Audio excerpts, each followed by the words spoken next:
Simone é uma jovem de 19 anos que estuda para ser auxiliar de enfermagem. Ela mora na zona norte de São Paulo com sua mãe, que trabalha como faxineira, e com seu pai, mecânico. Um dia, Simone resolveu se candidatar a uma vaga de emprego que viu em um jornal. O anúncio era para o trabalho de empregada doméstica. Até aí, nada demais.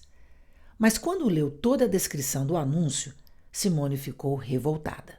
Precisa-se de empregada doméstica para morar no emprego, com experiência para executar toda a rotina e cuidar de crianças. Ter documentação e referências, preferencialmente branca, sem filhos, solteira e maior de 21 anos. Preferencialmente branca? A vaga de emprego dependia da cor da pele? Eu sou Cris Antunha, do Ministério Público de Minas Gerais, e te convido a conhecer a história da primeira vez em que o Brasil foi responsabilizado internacionalmente pelo crime de racismo. Vamos lá? O ano era 1997 e Simone André Diniz ainda não sabia, mas aquele era o início de uma luta por justiça que duraria muito tempo. Revoltada com a vaga de emprego que anunciava a preferência por pessoas brancas, ela resolveu telefonar e se apresentar como candidata, mesmo sabendo que não se encaixava nas descrições do anúncio.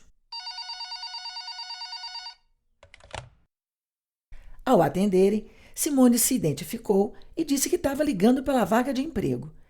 E do outro lado, adivinhe qual foi a primeira pergunta feita? Qual a sua cor? Eu sou negra. Então você não atende aos requisitos para o emprego. Não perguntaram idade, se tinha experiência, nada. Só perguntaram sobre a cor de sua pele. E terminava aí qualquer chance de conseguir aquele emprego. Simone não entendia muito de leis, mas sabia que aquilo não estava certo.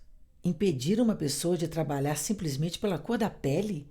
Isso não estava certo mesmo. Ela decidiu ligar para a Ordem dos Advogados do Brasil para buscar ajuda e foi atendida por Simvaldo Firmo.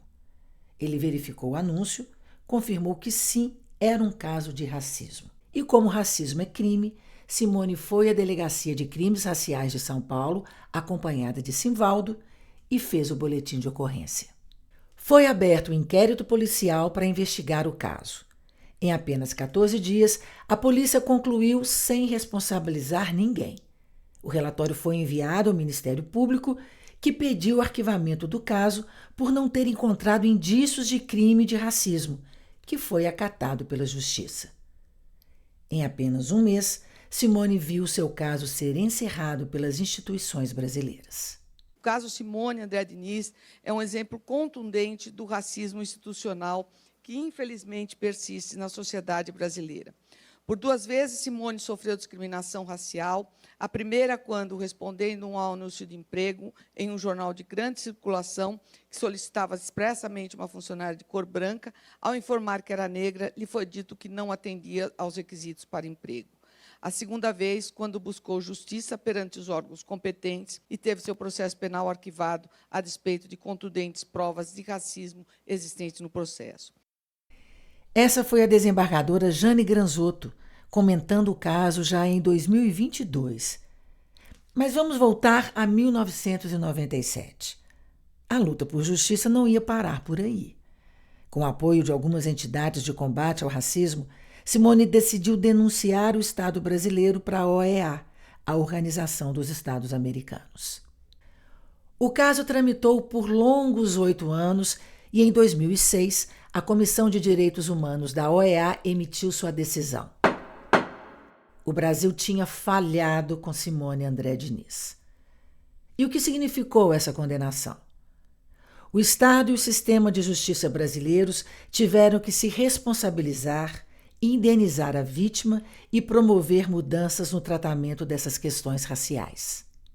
O caso de Simone Diniz foi muito importante para o surgimento de diversas iniciativas de enfrentamento aos crimes raciais, como o aumento do número de órgãos especializados em combatê-los e na formação antirracista dos integrantes do sistema de segurança e de justiça. É dever das instituições públicas e de toda a sociedade combater o racismo nas suas diversas formas, para que não exista mais casos como o da Simone Diniz. Nós vamos seguir na luta contra o racismo, trazendo novas histórias. Acompanhe com a gente.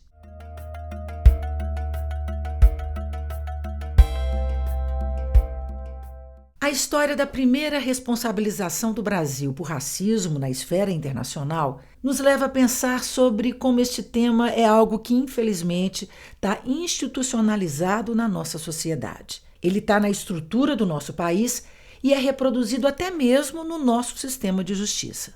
Simone Diniz vivenciou o racismo no dia em que ligou para concorrer à vaga de emprego e essa oportunidade foi negada por causa do seu tom de pele. E ainda no dia em que teve seu processo arquivado pela Justiça brasileira por suposta falta de indícios de crime de racismo. Neste episódio, conversamos com 3 personagens muito importantes dessa história. Os advogados Simvaldo Firmo e Helena de Souza Rocha e a própria Simone Diniz. Simvaldo, que atuou na defesa de Simone na esfera nacional, explica como foi o procedimento na Justiça brasileira.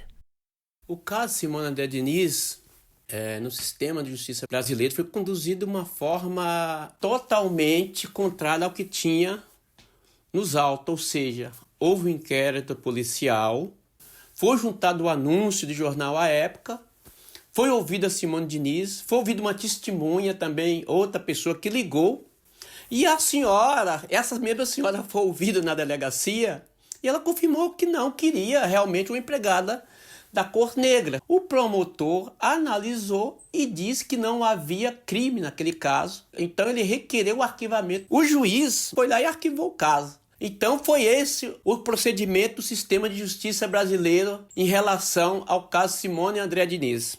Com o arquivamento do caso, Simone Diniz conta que ficou desmotivada, mas que sabia que era importante continuar. Quando o meu caso foi arquivado, eu me senti triste, pensei que não teria mais jeito, pensei que ia ficar por isso mesmo, mas com a ajuda, com auxílio de pessoas instruídas, pessoas conhecedoras da lei, eu não desanimei, eu persisti e por esse motivo o meu caso ele foi reconhecido e por esse motivo que ele serviu e serve de inspiração para muitas pessoas que já sofreram ou que sofrem hoje por algum tipo de discriminação. Mas o próximo passo foi dado e o caso foi encaminhado para a OEA, Organização dos Estados Americanos. Helena Rocha recorda como a luta foi travada na esfera internacional. A decisão de encaminhar um caso para órgãos internacionais de proteção de direitos humanos geralmente se dá, primeiro, quando não há uma resposta adequada àquela violação no âmbito interno. Segundo, para dar visibilidade a uma questão que geralmente é um problema estrutural no país, né? Nesse caso, o racismo e a dificuldade de acesso à justiça a pessoas que sofrem racismo no Brasil. E o terceiro motivo é a possibilidade que esses órgãos internacionais dão de determinar medidas de não repetição, que são desde mudanças legislativas a políticas públicas, que possam, enfrentar esse problema estrutural. Simvaldo também nos fala sobre as medidas que o Estado brasileiro precisa cumprir após a decisão da Comissão Interamericana de Direitos Humanos. São 12 recomendações importantíssimas nesse setor, até mesmo para que se combata esse racismo institucional que está presente, tanto no MP quanto no Poder Judiciário. Então essas 12 recomendações vêm nesse sentido mesmo, de cobrar o Estado brasileiro para que realmente não só indenizasse Simone André Diniz, mas que também revisse a forma de investigação e de apuração e também de decisões de casos de racismo. É aí que está a sua força, a sua importância. Foi feito muito pouco de 2006 até aqui. Esse caso não foi reaberto. A pessoa que cometeu o crime de racismo à época continua impune. Isso é uma coisa assim muito grave. Em 2022, a juíza do Tribunal de Justiça do Rio Grande do Sul, Karen Batista de Souza, pediu desculpas para Simone Diniz em nome do Estado brasileiro durante um seminário promovido pelo Tribunal Superior do Trabalho. A realização do evento fez parte do cumprimento de uma das recomendações da Corte Interamericana de Direitos Humanos. Eu não queria que você tivesse sofrido o que sofreu. Eu não queria que você tivesse tido as portas fechadas por causa da cor da tua pele. Eu não queria que um poder judiciário tivesse te negado direitos, quando ele deve ser o instrumento para a realização dos direitos. Quando eu fiz o concurso para a magistratura, me disseram que um juiz é um órgão de Estado. Então, rompendo com esse protocolo, eu gostaria de pedir licença a todos e a todas, e como um órgão de Estado, te pedir desculpas em nome do Estado brasileiro. Simone comenta sobre o significado do ato.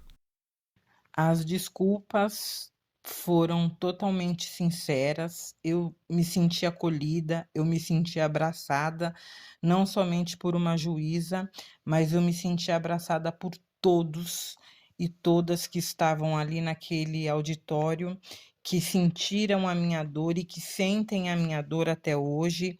E aquele abraço não foi um abraço de uma juíza para Simone Diniz, e sim um abraço para todas as pessoas pretas que passaram e passam por humilhação, que passam por algum tipo de racismo, por um povo que sentiu e sente a minha dor e que está lutando junto comigo.